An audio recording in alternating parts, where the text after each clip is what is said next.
শুরু। আচ্ছা, সো আজকে আমরা দেখব, আজকে ফার্স্টে আমরা দেখব অ্যারের ম্যাপ। কালকে ফিল্টার পর্যন্ত দেখেছি, আজকে দেখব ম্যাপ, তারপরে টার্নারি অপারেটর, পোস্টম্যান, ভিউ এর বয়লার প্লেট, এটসেট্রা এটসেট্রা।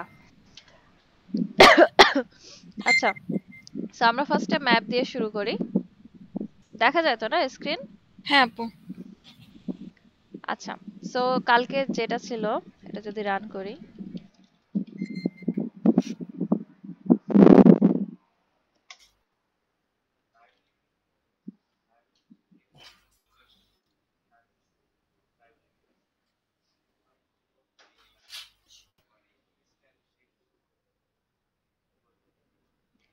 আচ্ছা কালকে আমরা এই পর্যন্ত দেখেছিলাম ফিল্টার মেথড। আজকে দেখব ম্যাপ। ম্যাপ কি জিনিস? ম্যাপ হলো আমি সেম লুপের মতোই, বাট আমি লুপ চালায় একটা নতুন স্ট্রাকচার তৈরি করব, বা আমার যখন প্রয়োজন হবে আমি সেভাবে করে স্ট্রাকচার বানায় নিব। সাপোজ আমার হলো একটা ফর্ম দিয়েছে, ইনপুট ফর্ম বা কিছু একটা, আমরা যদি একটা নর্মাল ফর্ম ডিজাইন করি, এরকম ফর্ম নিলাম, অ্যাকশন দিব না, এরপরে কিছু ইনপুট ফিল্ড নিব আমরা। প্লেস হোল্ডারে নেই নেম, তারপরে দিলাম স্টাফ আইডি, তারপরে দিলাম ডিপার্টমেন্ট। আচ্ছা, ইনপুট ফিল্ডের একটু স্টাইল করে নিই।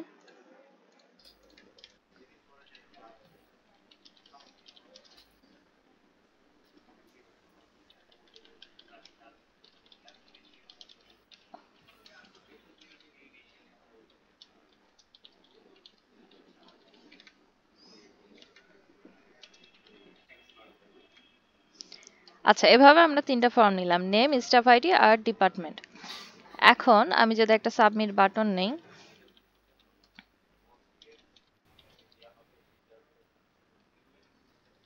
এটা টাইপ হবে সাবমিট, আর এটার একটা ক্লাস নিয়ে নিব, যেমন নিলাম busy blue 600, text white, padding নিলাম 3, এমন একটা।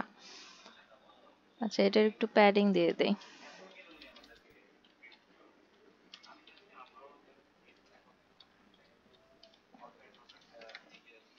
আচ্ছা, এখন আমাকে বলা হয়েছে, আমাকে যে এপিআই বা যেটা দেওয়া হয়েছে সেখানে আমার স্ট্রাকচার ছিল এমন। সাপোজ আমি যদি এই ফর্মটাকে সাবমিট করি, তাহলে পারে আমার যে স্ট্রাকচারটা থাকবে, আমরা কি কি নিয়েছি, নেম, স্টাফ আইডি আর ডিপার্টমেন্ট। সে এপিআই আমাকে স্ট্রাকচার দিয়েছে এভাবে, ফুল নেম, তারপরে স্টাফ আইডি কে দিয়েছে স্টাফ আইডি, আর লাস্টে আছে ডিপার্টমেন্ট, সে এভাবে দিয়েছে। বাট আমাদের কাছে ডেটা আছে এভাবে, নেম, রোল আর ডিপার্টমেন্ট এই ওয়াইজে। এখন এই স্ট্রাকচারটাকে আমাকে এই স্ট্রাকচারে বানাতে হবে। এই যে ফুল নেম, স্টাফ আইডি আর ডিপার্টমেন্ট, এখন আমরা এভাবে কিভাবে বানাবো? এটা আমরা বানাবো ম্যাপ ইউজ করে। সো দেখো ওটা কিভাবে ইউজ করি। সাপোজ আমি একটা ফাংশন বানালাম সাবমিটের জন্য। সো এখানে ফর্মে গিয়ে আমি ইভেন্ট নিব সাবমিট, এরপরে এর ক্ষেত্রে আমি ফাংশনের নাম নিলাম ফর্ম সাবমিট। আর ফর্মের ক্ষেত্রে আমরা যখনই সাবমিটে হিট করি, যেমন দেখো এখানে দেখো ইউআরএলটা ভালো মতো খেয়াল করো, লোকাল হোস্ট দেন 5173। আমি যখন সাবমিটে ক্লিক করি, একটা ইউআরএল চেঞ্জ হয়ে আবার চলে আসলো, দেখলে একটা স্ল্যাশ এই টাইপের কিছু আসলো, বুঝতে পেরেছিলা? কেউ খেয়াল করেছো? জি আপু, দেখা যাচ্ছে। আচ্ছা, ওইটা হয় যে ফর্ম যখন আমরা সাবমিট করি বাই ডিফল্ট ও হলো একটা অ্যাকশন কল করে, যেটার জন্য সে রিলোড নেয়। সো এটা হলো ফর্ম সাবমিটের আমার ডিফল্ট বিহেভিয়ার। এই রিলোড বা সাবমিট অটো সাবমিটকে আমরা বন্ধ করার জন্য এখানে আমরা মডিফায়ার প্রিভেন্ট ইউজ করি। তাহলে পরে এখন ভালো মতো নোটিস করো, আমি যখন সাবমিটে ক্লিক করছি ও কিন্তু রিলোড নিচ্ছে না, তার মানে আমি যে ডিফল্ট বিহেভিয়ারটা ছিল ওটাকে বন্ধ করে দিয়েছি। কিভাবে? এই প্রিভেন্ট দিয়ে। আচ্ছা, এখন আমি ফর্ম সাবমিট নামের একটা ফাংশন বানাই। সো আমি অ্যারো ফাংশন বানালাম ফর্ম সাবমিট। হ্যাঁ, এটা হলো আমার সিনট্যাক্স। এখন আমি কি করতে চাচ্ছি, এখানে গিয়ে আমার এই যে ডেটাটা, এটাকে আমি এই ফরম্যাটে নিয়ে আসতে চাচ্ছি। সো আমি আগে ভি মডেল দিয়ে এটাকে বাইন্ড করছি না, আমি আগে জাস্ট ম্যাপ চালাচ্ছি। সো সাপোজ আমি একটা কিছু কনসোল লগ করব, দেন দেখবো যে এই ফাংশনটা ঠিকঠাক মতো কাজ করছে কিনা। সো সাপোজ আমি দিলাম হাই, এটাকে আমি কনসোল লগ করব। সো এই যে আমি যে ফাংশন বানালাম, এখানে আমি কনসোলে গেলাম, আমি সাবমিটে ক্লিক করলাম, আমি দেখতে পাচ্ছি যে হ্যাঁ ফাংশনটা কল হচ্ছে, হাই হাই হাই, ওটা আমাকে প্রিন্ট করে দেখাচ্ছে। ঠিক আছে, তার মানে এখানে ফাংশনটা ঠিকঠাক মতোই পেয়েছে। এই যে এখানে ফাংশনের পরে একটা প্যারেনথেসিস দিলেও হয়, না দিলেও হয়, দেওয়াটা ভালো প্র্যাকটিস। সো আবার আমি যদি কনসোল লগ করি, এই যে ফাংশনটা কিন্তু ঠিকঠাক মতো পাচ্ছে। আচ্ছা, দেখা গেল? জি আপু। আচ্ছা, সো এখন আমরা যে কাজ করব, এখানে ম্যাপ ইউজ করব। ম্যাপ কিভাবে ইউজ করব, আমি এখানে গেলাম, যে আমার মেন ডাটা কার মধ্যে আছে, মেন ডেটা আছে আমার অ্যারে অফ অবজেক্টে। এর উপর ম্যাপ চালাই, আমরা এটাকে এই ফরম্যাটে নিয়ে আসব। সো এখন আমি ম্যাপের সিনট্যাক্স হলো, যার উপর ম্যাপ চালাবো ডট ম্যাপ, তারপরে এমন। এইটার মধ্যে প্যারামিটার হিসেবে যায় কি একটা ফাংশন। সো আমরা এটাকে অ্যানোনিমাস ফাংশন লিখব। অ্যানোনিমাস ফাংশন কিছুই না, জাস্ট নাম ছাড়া একটা ফাংশন। আমরা যেরকম ফাংশনের লেখার সময় কি করি, একটা কনস্ট্যান্ট বলি বা লেট বলি, তারপরে ফাংশনের নাম দেই, দেন ইকুয়াল, তারপর প্যারেনথেসিস, অ্যারো সাইন। এটা অ্যানোনিমাস ফাংশনে কি হয়, জাস্ট এতটুকু স্ট্রাকচার সে ফলো করে, এতটুকু। মানে কোনো নাম নাই আর কি। হ্যাঁ, মানে তাহলে কি হয়, এরকম একটা ফার্স্ট ব্র্যাকেট, তারপরে অ্যারো সাইন, তারপরে এরকম কার্লি ব্রেসেস, শেষ। এখন যদি ফাংশনটা এক লাইনের আমরা লিখি, তাহলে পারে আমার এই প্যারেনথেসিস দেওয়ার দরকার নেই। এক লাইনের বলতে কি, আমি a ইকুয়াল টু 1 দিলাম, তাহলে পারে আমার ওখানে সেকেন্ড প্যারেনথেসিস মানে কার্লি ব্রেসেস দেওয়ার দরকার নেই। আর যদি আমি কয়েক লাইনের লিখি, তখন আমি প্যারেনথেসিস দিব। সো ভালো প্র্যাকটিস হলো প্যারেনথেসিস দেওয়া, কারণ অনেক সময় ভুল হয়ে যেতে পারে। সাপোজ এখানে আমি লিখবো a equal to 1, b equal to 2, এই টাইপের আমি দুইটা লাইন লিখলাম, এই জন্য আমি একটা প্যারেনথেসিস দিলাম। এখানে যদি আমি এটা না দিতাম, ও কিন্তু ইরো শো করতো, এই যে এমন। সো এই জন্য এখানে আমরা একটা প্যারেনথেসিস দিব। আচ্ছা, সো এখন আমরা কি করব, ম্যাপের আন্ডারে ফাংশন বানালাম, ভালো কথা। এখানে আমরা এইটাকে একটা এলিমেন্ট ধরবো, যার উপর ম্যাপ চালাচ্ছি, এলিমেন্ট ধরলাম, দেন এই এলিমেন্টটাকে এখন আমরা প্রিন্ট দিব।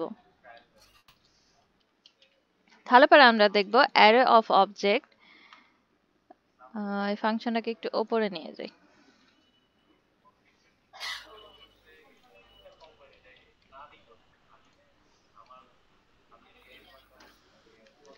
এই যে এই অ্যারে অফ অবজেক্টের ফার্স্টে সে যখন ম্যাপ চালাবে, সে একটা একটা করে সবগুলোর উপর লুপ চালালো। তাহলে প্রথমে সে এখানে যাবে, পুরো এটাকে প্রিন্ট দিবে, তারপরে এটাকে, তারপরে এটাকে, তারপরে এটাকে। এখন যদি আমরা এলিমেন্টটা প্রিন্ট দিয়ে দেখি, এখন যদি সাবমিট করি, ওই যে একটা একটা করে সব লাইন প্রিন্ট দিচ্ছে। বোঝা গেল? হ্যাঁ। আচ্ছা, এখন আমরা এটাকে ওই ফরম্যাটে নিয়ে যাব কিভাবে, সেটা হলো,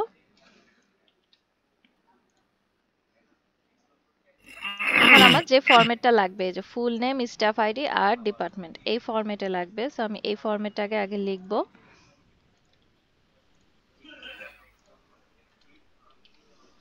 এই ক্ষেত্রে কার্লি ব্রেসেস আমার পরে দিতে হবে, এই ক্ষেত্রে আমাকে দিতে হবে একটা সেকেন্ড, সরি,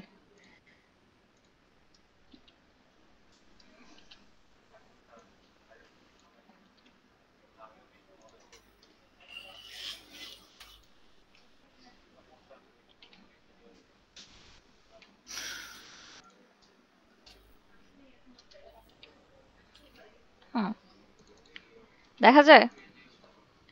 হ্যাঁ হ্যাঁ। আচ্ছা, এই ক্ষেত্রে আমার সিনট্যাক্স একটু চেঞ্জ হবে, আমি যখন ম্যাপ করে অন্য ফরম্যাটে নিয়ে যাব, সেক্ষেত্রে দেখো অ্যারে ডট ম্যাপ, এভাবে নিলাম, নেওয়ার পরে একটা প্যারেনথেসিস দিব, তার আন্ডারে আরেকটা প্যারেনথেসিস, দেন আমি ওটার একটা নিব এলিমেন্ট, আইটেম বা ডেটা, এটা ইচ্ছা মতো তোমার নাম নিতে পারো।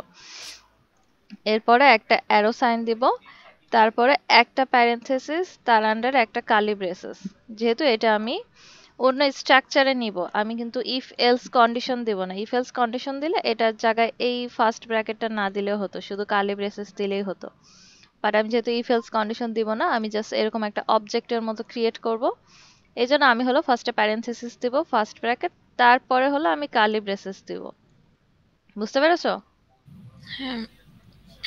আচ্ছা, সো এবার আমি কি করব, এলিমেন্টের মধ্যে আমার নেম আছে, রোল আছে, ডিপার্টমেন্ট, তাহলে ফুল নেমের জায়গাতে আমি দিব এলিমেন্ট ডট নেম, স্টাফ আইডির জায়গায় আমি দিব এলিমেন্ট ডট রোল, আর ডিপার্টমেন্টের জায়গায় আমি দিব এলিমেন্ট ডট ডিপার্টমেন্ট। এখন যদি আমি এটাকে কোনো কিছু একটার মধ্যে স্টোর করি, সাপোজ এটাকে লিখলাম ম্যাপ অ্যারে। ম্যাপ অ্যারের মধ্যে আমি এভাবে এই জিনিসটাকে ম্যাপ করে রাখলাম। এখন যদি আমি ম্যাপ অ্যারেটাকে প্রিন্ট দেই, তাহলে পরে দেখবো আমার যেটা এভাবে করে নেম রোল ডিপার্টমেন্টে ছিল, ওটা এখন আমার এই ফরম্যাটে চলে আসবে একটা অ্যারেতে। সো আমি এখন এটাকে ক্লিয়ার করলাম, এই যে আমার 4টা অ্যারে আসলো। এই যে full name, staff ID, department, যা যা ভ্যালু ছিল আমার সবগুলোই কিন্তু চলে আসছে, বাট নাম চেঞ্জ হয়ে গেছে। এখানে আগে নেম ছিল, এটার নাম হয়ে গেছে ফুল নেম, স্টাফ আইডি আর ডিপার্টমেন্ট। বোঝা গেছে? জি আপু। হ্যাঁ আপু। আচ্ছা, এটা গেল একটা ম্যাপের কাজ। সো ম্যাপ বিভিন্ন কাজেই লাগবে আমাদেরকে। দেখা যেতে পারে যে কোনো কিছু আহ, বলতে পারে যে আমার যেইটার উম, শুধু এতটুকুও লাগতে পারে, 2টা নিলাম বাকিটা নিব না, এরকম বিভিন্ন কিছুর ক্ষেত্রে লাগবে। এটা তো বাদ ও, আমি কনসোল লকটা তুলে দিছি না। ম্যাপের কাজটা অনেক আসে আপু। হ্যাঁ, ম্যাপের কাজটা অনেক লাগবে। সো সাপোজ আমি ডিপার্টমেন্ট নিলাম না, আমার জাস্ট ফুল নেম আর এই যে স্টাফ আইডি নিলেই হবে। সেক্ষেত্রে আমি কি করব, প্রিন্ট দিলাম, এই যে আমার শুধু ফুল নেম, স্টাফ আইডি, এভাবে হয়ে গেল। ম্যাপের কাজ অনেক ক্ষেত্রে কেন লাগে, কারণ আমরা যখন এপিআই থেকে ডেটা নেই ওটা একটা ফরম্যাটে থাকে, যখন আমি সাবমিট করি ওটা আরেকটা ফরম্যাটে থাকে, তখন ওভাবে করে আমাকে ফরম্যাটটা বানাই নিতে হয়। ওটার জন্য আমরা ম্যাপ ইউজ করি। এখন আমরা দেখব ফাইন্ড মেথড ইউজ করতে। আমরা ফিল্টারে দেখেছি যে আমার যখন একের অধিক ডেটা লাগবে, সাপোজ যে কারা কারা এমএস ডিপার্টমেন্টে আছে আমি তাদের ইনফরমেশন নিব, তখন আমি ইউজ করেছি ফিল্টার। বাট যখন আমি স্পেসিফিক একটা একটা ইনফরমেশন লাগবে একজনের, যে আচ্ছা যার স্টাফ আইডি 30,000, আমি শুধু তার ইনফরমেশনটা নিব, তখন আমি ইউজ করব ফাইন্ড। ফাইন্ড অবশ্যই কি করতে হবে, একটা অ্যারের মধ্যে আমাকে ফাইন্ডটা চালাতে হবে। সো সাপোজ এই ফর্ম সাবমিটে গিয়ে আমরা হলো ফাইন্ড ইউজ করব। ফাইন্ড ইউজ করলে কি হবে, আমি বলছি যে যার ইউনিক যেটা, যেমন যার নেম সজীব হতে পারে, সজীব নামের কিন্তু 2-3 জনও থাকতে পারে, এটা তো ইউনিক কোনো কিছু না, সেক্ষেত্রে আমরা ফিল্টার ইউজ করব। বাট যখন আমাদেরকে বলা হবে যে যার স্টাফ আইডি এত, বা যার নাম সজীব আর স্টাফ আইডি 30,000, আমি শুধু তাকে নিব, তখন আমরা ফাইন্ড ইউজ করব। তো এখন দেখো ফাইন্ডের ফর্মুলা কি, ফাইন্ডের স্ট্রাকচারও সেম। যার উপর ফাইন্ড চালাবো আগে তার নাম, এরপর ফাইন্ড, দেন একটা প্যারেনথেসিস, যাতে বোঝা যায় যে আচ্ছা এটা একটা ফাংশন। এও কি করে, এরও মধ্যে আরেকটা সে ফাংশন প্যারামিটার হিসেবে নেয়। সো আমি আরেকটা ফাংশন এভাবে বানাই নিলাম। নেওয়ার পরে কি হবে, এরও নাম দিলাম এলিমেন্ট। এরপরে আমি যদি কনসোল লগ করি, এলিমেন্টের মধ্যে আমি কনসোল লগ করব রোল। আমি আগে সবার রোলটা দেখে নিই, তাহলে এখানে হিট করলাম, এই যে আমি সবার রোলটা দেখতে পাচ্ছি। এর মধ্যে আমি বলছি কি যার রোল হলো 30,000, আমি শুধু তাকে নিব। তাহলে পারে ও কি করবে, ও এখান থেকে রিটার্ন করবে element dot roll equal equal 30,000। So যে রিটার্ন করলো ওটাকে কোনো একটা ভ্যারিয়েবলে আমরা স্টোর করি, সাপোজ ফাইন্ড ভ্যালু, এটাকে আমরা যদি কনসোল লগ করি, আচ্ছা এখন দেখি আমরা যদি সাবমিট করি, এই যে যার ফাইন্ড আমরা চালাইছি সজীবের রোল এত, ডিপার্টমেন্ট এত, এই জিনিসটা আমরা পেয়ে গেছি। বোঝা যাচ্ছে? আমরা ফাইন্ড মেথডটা নিলাম, এর মধ্যে আমরা অ্যানোনিমাস ফাংশন কল করলাম, করার পর কি করছে, আমরা রিটার্ন করছি যার রোল আমার 30,000, আমি 16 তাকে রিটার্ন করে দিচ্ছি। এখানে এটা দুইভাবে করা যায়, একটা হলো ডবল ইকুয়াল দিয়ে, একটা হলো ট্রিপল ইকুয়াল দিয়ে। ট্রিপল ইকুয়াল দিয়ে কি হয়, বোঝায় যে ডেটা টাইপও সেম হতে হবে। এখন 30,000 30,000 দুইটা ইন্টিজার আছে, সাপোজ এটাকে আমি স্ট্রিং এ কনভার্ট করলাম, এটা তো এখন আর ইন্টিজার নাই, সো আমি যদি এরকম স্ট্রিক্ট ইকুয়াল অপারেটর দিয়ে সার্চ করতে যাই, এখন যদি আমি সাবমিট করি, আমি কিন্তু কোনো কিছুই পাচ্ছি না। কারণ কি, এটা স্ট্রিং টাইপ, আমি বলেছি ডেটা টাইপও সেম হতে হবে, মানে ইন্টিজার হতে হবে আর তার ভ্যালু 30,000 হতে হবে। কিন্তু আমি যদি ডবল ইকুয়াল দিতাম, তাহলে বলতাম যে আচ্ছা সে স্ট্রিং হোক কি ইন্টিজার হোক কি যাই হোক, তার ভ্যালু এত থাকলেই হলো। যদি এখন এটা দিয়ে সাবমিট করি, তাহলে দেখে আমি ইনফরমেশন পেয়ে গেছি। সো এটা যেটা হয় আমাদের, আমি বেশিরভাগ এখন ডবল ইকুয়ালি ইউজ করি। আগে যখন সি প্রোগ্রামিং বা এই টাইপের করতাম, তখন ডেটা টাইপও চেক করতাম। বাট এখন যেটা হয়, ব্যাকএন্ড থেকে অনেক সময় ভুলবশত আমাদেরকে স্ট্রিং ফরম্যাটেও দিয়ে দেওয়া হয়, বা বিভিন্ন ফরম্যাটে দেওয়া থাকতে পারে, ফ্লোটিং পয়েন্টেও দেওয়া থাকতে পারে। সো এই জন্য ডবল ইকুয়ালি ইউজ করি, যে যাতে সে এরর না খায়। আচ্ছা, এরপরে আমি বললাম না, এই যে ফাইন্ড এর পরে আমার যদি একটা লাইন লেখার প্রয়োজন হয়, তাহলে আমার কার্লি ব্রেসেস দেওয়ার প্রয়োজন নেই। সো দেখেন এখানে এই ফাংশনের মধ্যে আমার জাস্ট একটা লাইনই হয়েছে। সো এই জন্য আমি যদি কার্লি ব্রেসেসটা তুলে দেই, তুলে দিলে কি হবে, এই রিটার্ন লেখাটাও তুলে দিতে হবে, রিটার্ন লেখা যাবে না। আর এখানে এই যে একটা স্টেটমেন্ট শেষ হলে যে আমরা এই সেমিকোলনটা দেই, এটারও দেওয়ার প্রয়োজন নেই। এটা এখন এক লাইনে চলে আসলো এলিমেন্ট। এরপরে সে কি রিটার্ন করবে, এই ফাংশনের পরে অটোমেটিক একটা লাইন লিখলে সে বুঝে যায় যে এটা আসলে সে রিটার্ন করবে। তাহলে এলিমেন্ট ডট রোল যদি আমার 30,000 হয়, সে এটাকে রিটার্ন করবে। তো এখন যদি আমি সাবমিট করি, আমি দেখছি যে আমি ইনফরমেশনটা পেয়ে গেছি। আচ্ছা, বোঝা গেল? বুঝতে পারছি। আচ্ছা, এটা হলো আমাদের ফাইন্ড মেথড আর অ্যারে ম্যাপিং। এরপরে কি আছে দেখি, টার্নারি অপারেটর। আচ্ছা, টার্নারি অপারেটর খুবই মজার। সাপোজ এখানে গিয়ে আমি ইফ এলস লিখলাম কয়েকটা, ইফ, এরপরে আমি কোন ডেটা নিতে পারি, এই object dot name equal equal যদি লিসা হয়, তাহলে পারে তুমি আমাকে একটা অ্যালার্ট দিবা, আই অ্যাম লিসা। এরপরে কি, এলস আমাকে একটা অ্যালার্ট দিবা যে আই অ্যাম নট লিসা, এমন। বোঝা গেল? এই অবজেক্ট হলো, এই যে এখানে আমি একটা অবজেক্ট নিয়েছি যার নেম, রোল আর ডিপার্টমেন্ট আছে। আচ্ছা, এখন এখানে লিসাটা বড় হাতের আছে, এখানে আমি ছোট হাতের দিছি। ওকে, এইটা দিলাম। আপাতত এগুলো কমেন্ট আউট করি। সো এখন যদি আমি এটা প্রিন্ট দিয়ে দেখি, আমি কিন্তু এই ফাংশনের মধ্যে এটাকে কল করেছি, তার মানে আমার যখন ফাংশনটা ফায়ার হবে তখন আমার ওই লাইনটাও কল হবে। সাপোজ আমি এখন সাবমিটে ক্লিক করব, এই যে ওয়ার্নিং দিল আই এম লিসা। ভালো কথা, এখন আমি লিসান স্পেলিংটা চেঞ্জ করে এটা দিয়ে দিলাম, বাট এখানে এটা ঠিকই আছে। তাহলে পারে দেখি, আই এম নট লিসা, এই যে এটা সে পেল না, কারণ সে, হ্যাঁ, ইফ না, ত্রিপল ইকুয়াল না, এখানে স্ট্রিং এর ক্যারেক্টার মিল নাই, একটা ক্যাপিটালে আছে একটা স্মল লেটারে আছে। এটাও মিল করা যায় যদি আপনি সবগুলোই হলো লোয়ার কেস বা আপার কেসে করে দেন। এই যে টু লোয়ার কেস, এটা যদি দিতাম, তাহলে পারে কিন্তু সে ঠিকটাই প্রিন্ট করে দেখাতো। এই, আচ্ছা, আই এম নট লিসা বলছে, টু লোকাল লোয়ার না, টু লোয়ার কেস,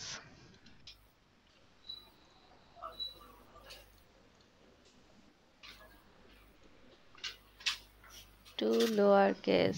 আচ্ছা, এটার ইয়া কি ছিল,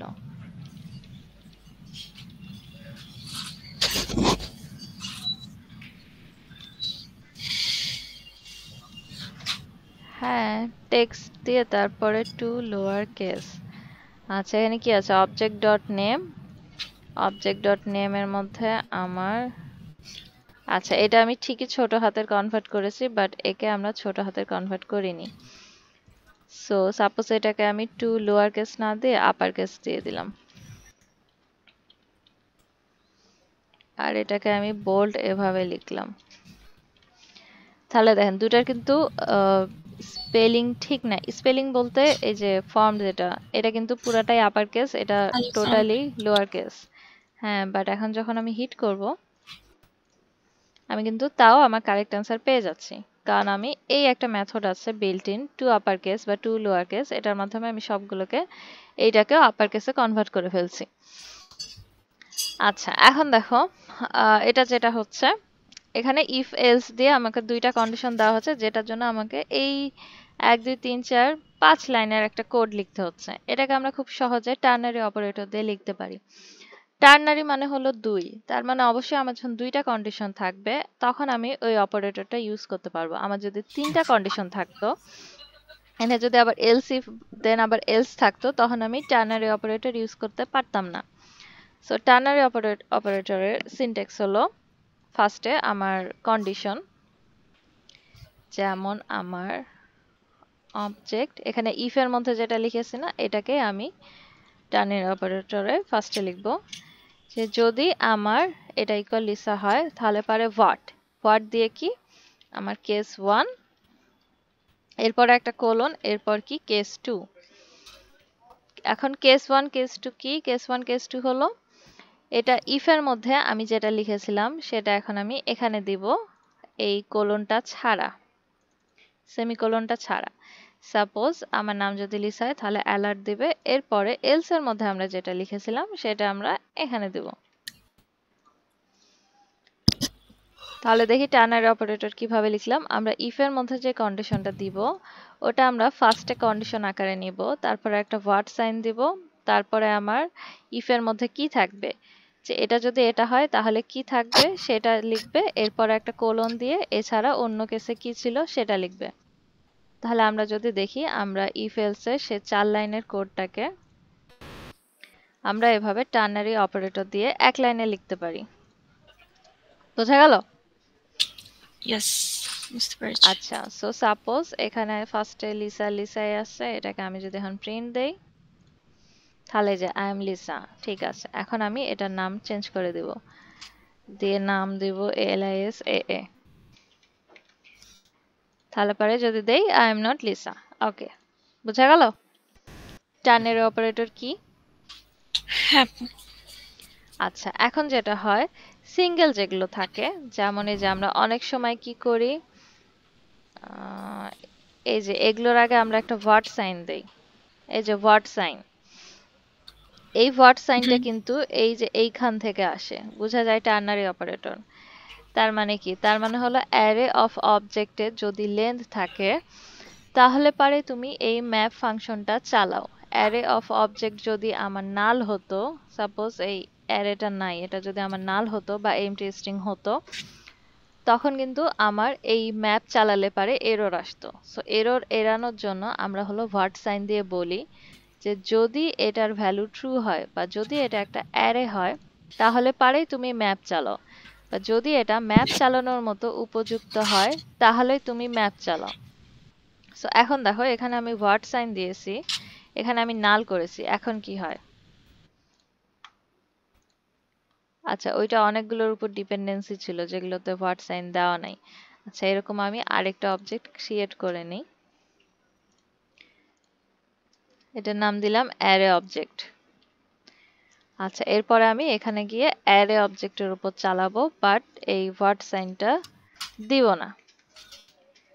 তাহলে দেখি কি আসে। এই যে দেখো, ফাইন্ড করলাম, ও দিল, আমার কিন্তু কোনো এরর আসলো না।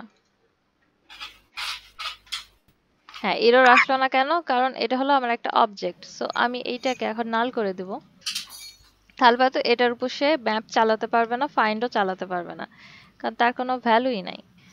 সো আমি এটা ম্যাপ দিলাম, যে আমি যদি এখন সাবমিট দেই, এই যে আমার কিন্তু এখানে একটা এরর আসছে, can not read properties of null map.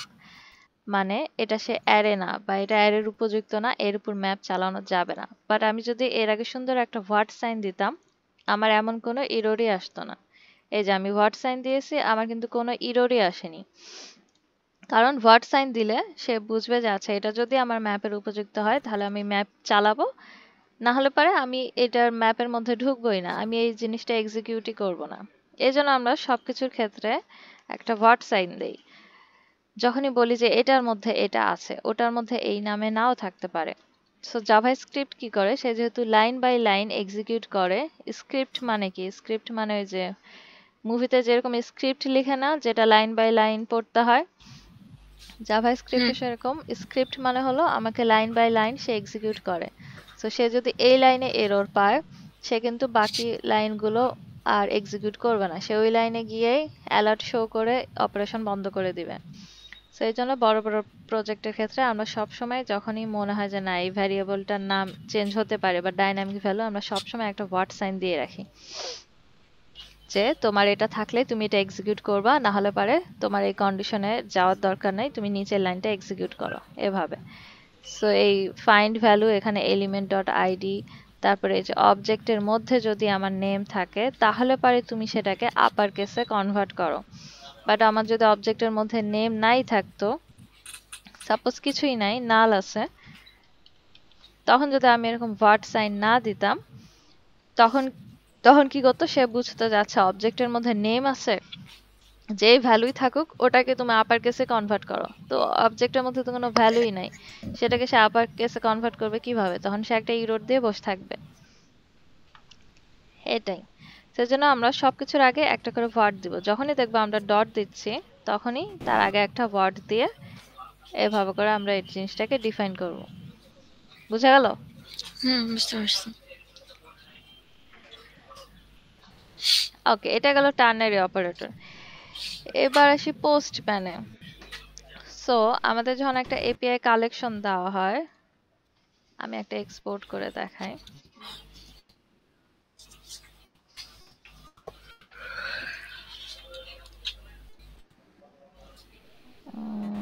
এই ইউজার ম্যানেজমেন্টটাই দেখালাম।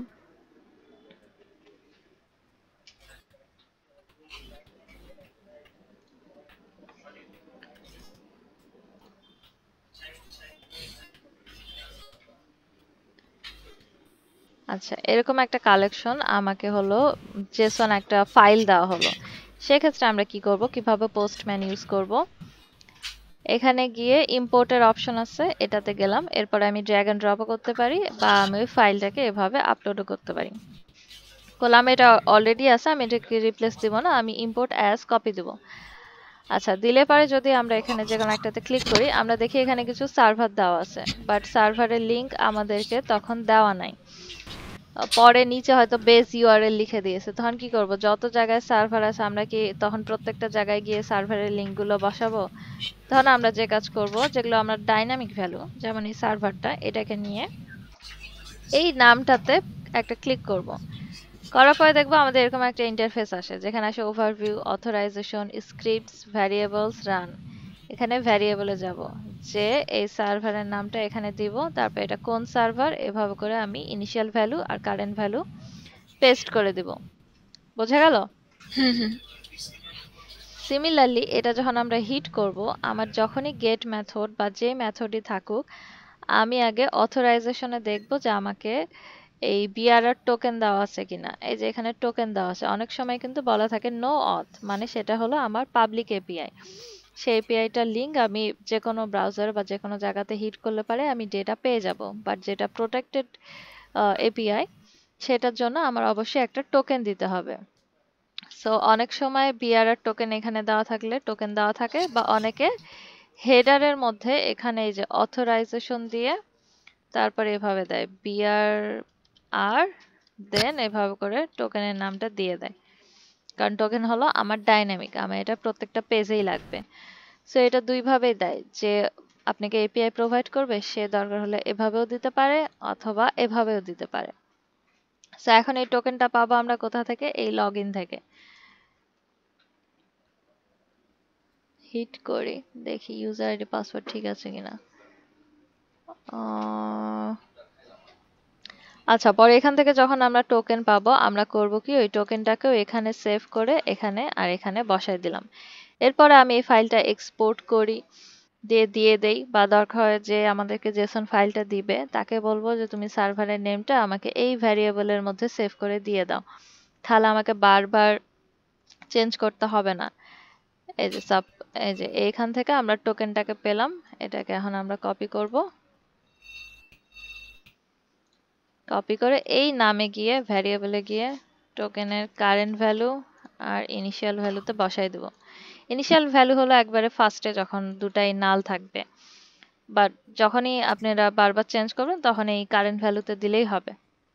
সেটা দিয়ে এভাবে সেভ করে দিবেন, তাহলে দেখেন যে রেড সাইনটা ছিল ওটা কিন্তু চলে গেল, তার মানে এটা সেভ হয়ে গেছে। এখানে গিয়েও যখন সেভ দিবেন ও কিন্তু সেভ হয়ে গেল। বোঝা গেল? জি সো যখনই কেউ এখন থেকে জেসন ফাইল এভাবে ইয়াতে দিবে, তাকে বলবেন যে এখানে গিয়ে এই ভ্যারিয়েবল গুলো সেট করে দিতে, কারণ প্রতিনিয়ত এপিআই চেঞ্জ হতে থাকবে, তখন ওরা করবে কি হলো আবার নতুন করে ফাইল এক্সপোর্ট করে দিয়ে দিবে। কারণ প্রত্যেকবারই তো আপনাকে যে যে এখানে লেখা পসিবল না, তার থেকে যে ফাইলটা প্রোভাইড করে সেই যদি দিয়ে দেয় তাহলে তারও সুবিধা আমাদেরও সুবিধা, আমরা জাস্ট এখানে হিট করব, তাহলে পরে সব ইনফরমেশন আমরা ওভাবে পেয়ে যাব। আচ্ছা, আর আরেকটা বই হলো অনেক সময় দেখবেন যে এপিআই লিস্ট দিয়েছে, পরে কিছু কার্ল দিচ্ছে, সেই কার্লের ক্ষেত্রে কি করবেন, কোন একটা ধরেন কার্ল দিল, আচ্ছা দেখাই,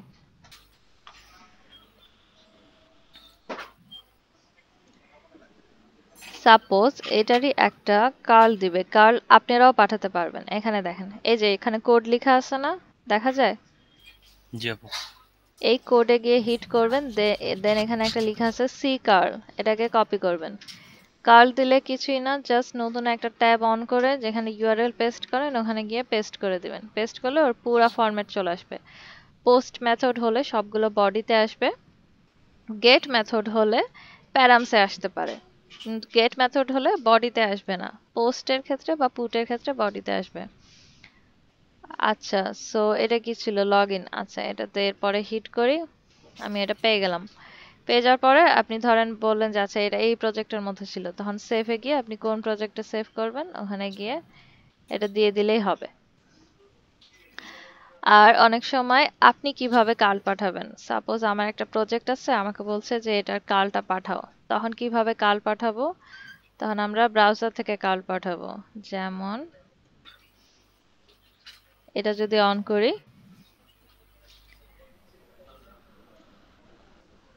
ধরেন এটা লগ ইনেরই কার্ল পাঠাতে বললাম, তখন কি করব, এখানে হিট করব, করলে এই যে এই এপিআইটা আমার কল হলো, এখানে রাইট বাটন ক্লিক করে কপি, তারপরে এই যে কপি অ্যাজ সি ইউআরএল, এটাকে কপি করে আমি পাঠাই দেব।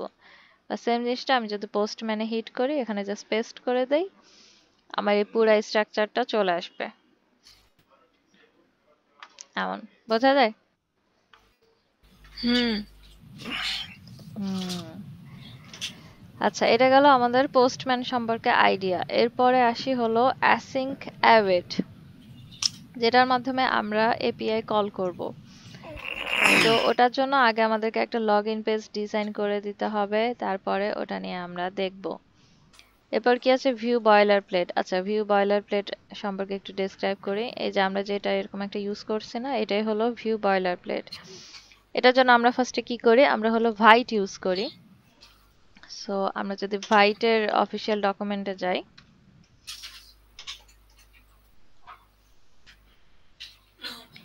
গেটিং স্টার্টেড, এরপরে ইনস্টলেশন, ইনস্টলেশন নাই। আচ্ছা, এখানে এই যে বিভিন্ন অপশন আছে, আমি ইউজ করব ভিউতে, সো আমি ভিউতে গেলাম, ডকুমেন্ট কই,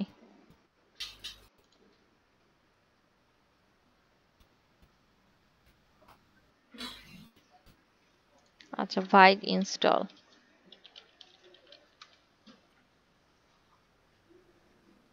এই যে npm এও ভাইট আছে। সো আমরা যখন npm i বা npm install ভাইট দিব, তখন সে আমাকে কয়েকটা অপশন দিবে। যদি আমি এখানে পেস্ট করি,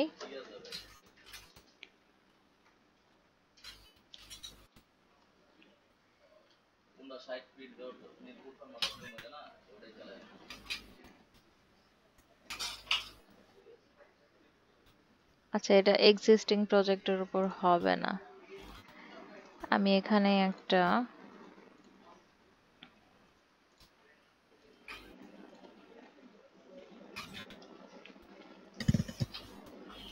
git bash লাগবে।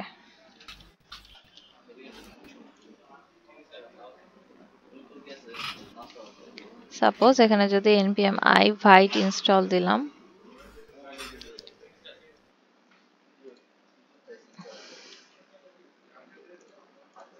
আচ্ছা এক সেকেন্ড, vite view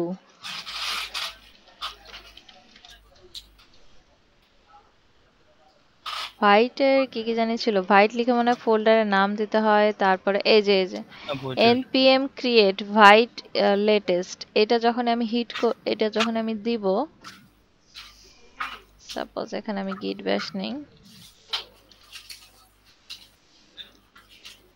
এরপরে আমি যখন এরকম হিট করব তখন ও হলো আমাকে কয়েকটা কোশ্চেন করবে, do you want to proceed, yes.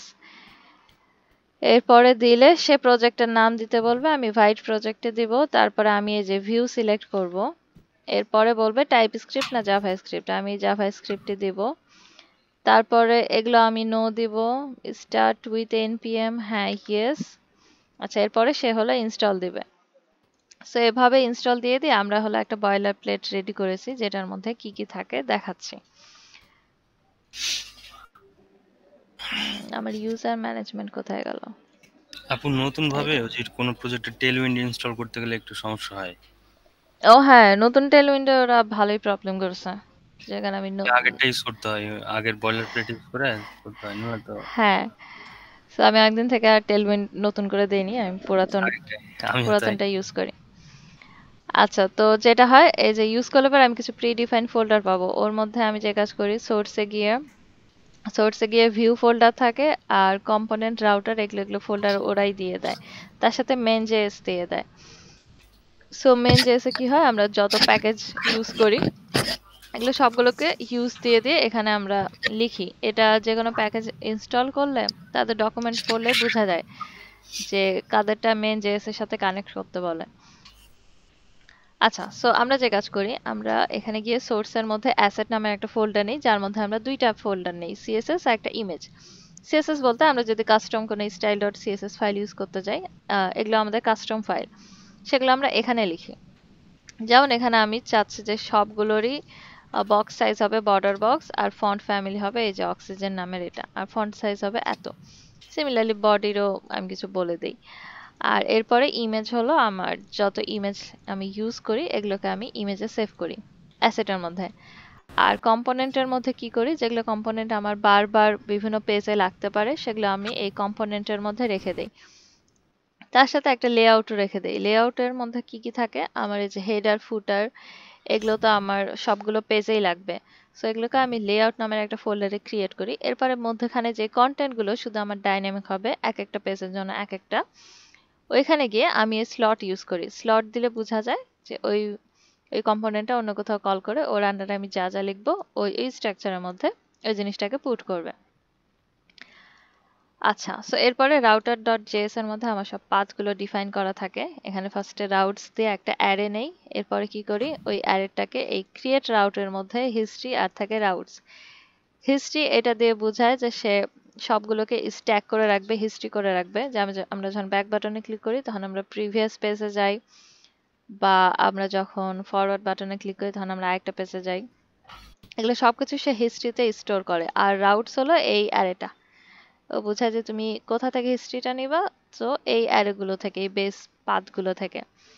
R before each দিয়ে আমরা হলো ব্যারিয়ার দেই, যেমন এখানে আমরা বলছি যে কুকিজ থেকে তুমি টোকেনটা নিবা, নেওয়ার পরে যদি তুমি টোকেনটা পাও, আর যদি পাথ আমার কোনো কিছু দেওয়া না থাকে, এমনি নর্মাল স্ল্যাশ দেওয়া থাকে, তাহলে পারে তুমি নেক্সটে যাবা।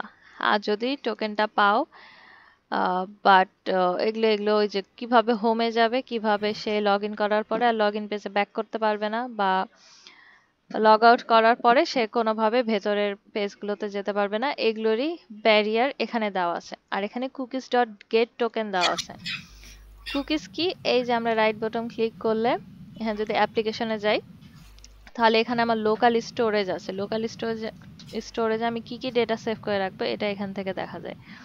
যেমন এখানে আমাদের অনেক কিছু ডেটা সেভ করা আছে, ক্যাশ ওপেনিং, ডেটা স্টোর, এটা। এরপর আমরা যদি কুকিজে যাই, কুকিজে গিয়ে এখানে ক্লিক করে দেখবো যে আমাদের এখানে কোনো ডেটা সেভ করা নাই এখন পর্যন্ত। আচ্ছা, এগুলো থাকবে ধীরে ধীরে। সো আমরা এখান থেকে বলছি যে কুকিজ থেকে তুমি হলো টোকেনটাকে নিবা, আমরা কিন্তু বলিনি লোকাল স্টোরেজ থেকে। ওটাও বলা যায়, যে যেভাবে খুশি টোকেনটাকে যেখানে খুশি সেখানে সেভ করে রাখতে পারে। আচ্ছা, এরপর কি হয়, এখানে রাউটিং দেয়। আমি ফার্স্টে বলি আমার লগ ইনে রাউটিং এ থাকবে, কোনো পাথ দেওয়া থাকবে না, জাস্ট স্ল্যাশ। হোমের জায়গায় গেলে স্ল্যাশ হোম, তারপরে হোমের মধ্যে যদি অ্যাবাউট থাকে স্ল্যাশ হোম, দেন অ্যাবাউট, তারপর ইউজার, রোল। এভাবে করে আমি নিজেদের পছন্দ মতো করে পাথ ডিফাইন করে রাখি। এছাড়া আমি যদি কোনো উল্টাপাল্টা পাথ দেই যেটা আমার এখানে ডিফাইন করা নাই, সেক্ষেত্রে আমি বলি তুমি রিডিরেক্ট করো এটাকে। এটা বলতে কোনটা বোঝাচ্ছে, এই যে লগ ইন পেজে এটাতে, বোঝা গেল? Yep. আচ্ছা, এটা গেল রাউটিং এর। এরপরে স্টোরের মধ্যে আমরা log in, set up, user, এগুলো হলো আমার সব পিনিয়ার কাজ। আমরা হলাম লোকাল স্টোরেজে যেভাবে কোনো ডেটা সেভ করে রাখি, অ্যাপ্লিকেশনে যে এই যে লোকাল স্টোরেজ আমরা বিভিন্ন ডেটা যখন সেভ করি, তখন আমাদেরকে একটা নির্দিষ্ট সাইজ দেওয়া থাকে যে আমি এত সাইজের বেশি লোকাল স্টোরেজে ডেটা সেভ করে রাখতে পারবো না। বাট আমাদের অনেক সময় প্রয়োজন হয় কি, আমাদের অনেক কিছু স্টোর করে রাখতে হয়। যেমন সাপোজ আমরা কোনো একটা ই কমার্স সাইটে গিয়ে যখন অ্যাড টু কার্ট করি, যেমন এই সজীব, ওটার নাম কি, ঔষধ বাজার, হ্যাঁ। যেমন যেখানে একটা পেজে আসলাম, অ্যাড টু কার্ট দিলাম, অ্যাড টু কার্ট দিলাম, দিলে আমার এখানে গিয়ে জিনিসটা সেভ হচ্ছে। কি ব্যাপার, আমার অ্যাড টু কার্টের অপশন কই? এই যে এইখানে কার্ট অপশনে গিয়ে আমার 2 জমা হচ্ছে, দেখা যায়? হ্যাঁ হ্যাঁ দেখা যাচ্ছে। হ্যাঁ, এখন এটাকে যদি আমি রিফ্রেশ দেই এটা কিন্তু যায় না, বা আমি যদি অন্য পেজে যাই তাও কিন্তু এটা যায় না। এটা যায় না কেন? কারণ এটা একটা স্টেটে সেভ করা আছে। সো এটা লোকাল স্টোরেজ বা স্টেটে সেভ করার কারণ হলো লোকাল স্টোরেজ অনেক বেশি মেমোরি নিতে পারবে না, বাট স্টেটেরও একটা মেমোরি আছে, সে হলো এই ওয়াইজ নিতে পারবে। আর এটা স্টেট ক্লিয়ার না করা পর্যন্ত, যত আমি রিলোড দেই বা ব্রাউজার কেটে ফেলি, আমি যদি হিস্ট্রি ক্লিয়ার না করি বা যদি আমি স্টেটটা ক্লিয়ার না করি, তাহলে পরে আমার এই ডেটাটা এভাবেই থেকে যাবে। আচ্ছা, সো যে কারণে আমরা হলো পিনিয়া ইউজ করি স্টেট ম্যানেজমেন্টের জন্য, ওটা আমরা পরে শিখব। এরপরে কি করি, আমরা ইউটিলিটিস ইউজ করি। ইউটিলিটিস এর মধ্যে আমরা যেগুলো হলো কাস্টম ডিজাইন ফাংশন, বা সাপোজ একটা নোটিফিকেশন দেখাই আমরা হলো লগ ইন করার পরে, এগুলো আমাদের বিভিন্ন পেজেই লাগে। সেই জন্য কিছু কাস্টম আমরা এখানে এক্সপোর্ট সিস্টেম দিয়ে রাখি, যে প্যারামিটার হিসেবে সে কিছু একটা নিতে পারে, যাতে আমরা জাস্ট অন্যান্য পেজে গিয়ে এত লাইন লেখা না লাগে। আমরা জাস্ট ফাংশনের নাম, আর সে সাকসেস মেসেজ দিবে না এরর মেসেজ দিবে, আর মেসেজটা কি হবে, এইটা হলো আমরা এভাবে করে ইউটিলিটিস এর মধ্যে একটা নাম দিয়েছি common.js। এভাবে দিয়ে আমরা অন্যান্য পেজে এই ফাংশনগুলোকে অ্যাক্সেস করি। যেমন এটা নাম্বার ফরম্যাট করে, এটা পারমিশন চেক করে প্রত্যেকটা পেজে, এটা আমাকে টোকেন পাঠায়, এগুলো বিভিন্ন কিছু। আর আর ভিউতে থাকে আমি যেগুলো পেজ নিয়ে কাজ করব, রাউটিং আমরা যেগুলো পেজ ডিফাইন করি, home page, log in page, ওগুলো আমরা এই ভিউতে যে ডিফাইন করে আসি। এরপর config.js, এটা আমাদের বানানো ফাইল। এখানে আমরা এপিআই বেসটা রাখি, যখন এপিআই কল করি তখন অন্যান্য সবগুলো থেকে আমরা এটাকে জাস্ট ইম্পোর্ট করে নিই এপিআই বেসটাকে। এরপর index.html, এখানে গিয়ে যে আমরা ইসের টাইটেলের নেমটা চেঞ্জ করি। যেমন এই যে উপরে একটা টাইটেল আছে না, ফার্মা এমএস, এরকম টাইটেলের নেম চেঞ্জ করি। আর বুটস্ট্র্যাপের আইকন ইউজ করার জন্য আমরা বুটস্ট্র্যাপের সিডিএন নিয়ে নিই। তাছাড়া বাকি যা যা আছে সবকিছুই হলো আমার বাই ডিফল্ট ওই ভাইট ইনস্টল দিলেই চলে আসে। এরপরে আমরা আলাদাভাবে টেলউইন ইনস্টল দিয়েছিলাম, দেন টেলউইন ইনস্টল দিয়ে তার কিছু কনফিগার করে ফেলেছি। সো এক্ষেত্রে আমরা যে কাজ করি, আমাদের হলো বিভিন্ন ক্ষেত্রে কালারের প্রয়োজন হয়, প্রাইমারি, সেকেন্ডারি। সো বারবার তখন সব জায়গাতে কালার না লিখে আমরা হলো টেলউইন কনফিগের মধ্যে এরকম দেওয়া থাকে themes extend এর মধ্যে কালার নামের আমরা একটা প্রপার্টি নেই তার মধ্যে আমরা আরো কিছু ভ্যালু নেই প্রাইমারি সেকেন্ডারি ডেঞ্জার ডার্ক এটা নিয়ে যাতে আমরা যে কোনো পেজ থেকে এটাকে অ্যাক্সেস করতে পারি সাপোজ এখানে আমি কোনো একটা p ট্যাগ নিলাম আমার নাম দিয়ে তারপরে এর কালার দিব আমি bg প্রাইমারি আমি এটা এই প্রাইমারি নেমটা আমি পাচ্ছি হলো এই যে এখান থেকে প্রাইমারি সিমিলারলি আমি যদি এটা টেক্সটও দেই প্রাইমারি সেটা আমি পেয়ে যাচ্ছি এখান থেকে বোঝা গেল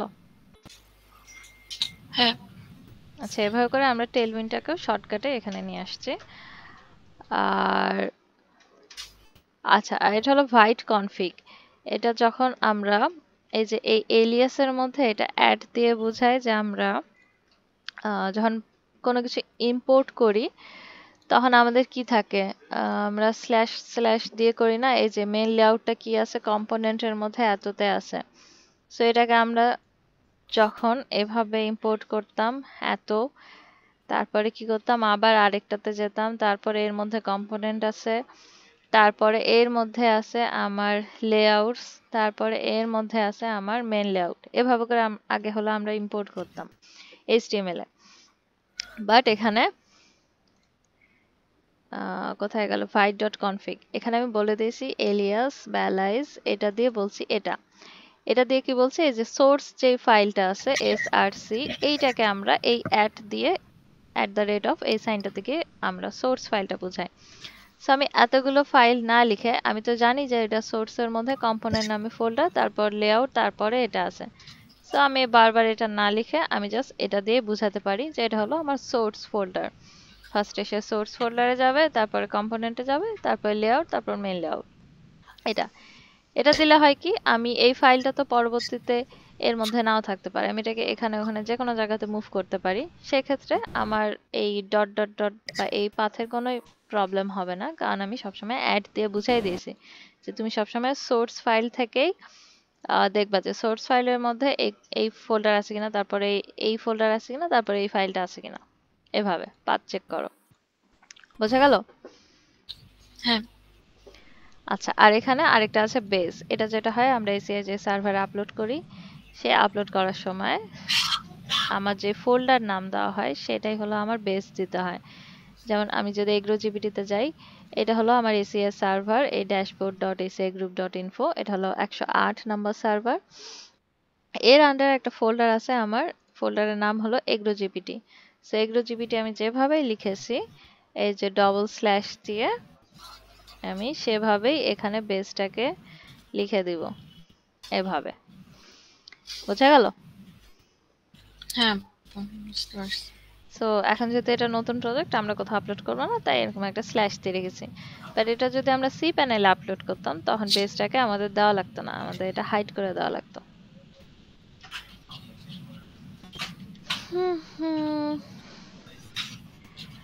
ঠিক আছে আজকে এই পর্যন্তই কালকে আমরা এপিআই ইন্টিগ্রেশন দেখব আর তার সাথে হলো একটা লগইন পেজও দেখব আচ্ছা আচ্ছা সবাই তাহলে এতটুকুই প্র্যাকটিস করো আল্লাহ হাফেজ আচ্ছা কারো কোনো কোশ্চেন আছে মুস্তাক কোনো কোশ্চেন আছে না আপু সব বুঝেছেন জি আপু ঠিক আছে আর সজীব কি অবস্থা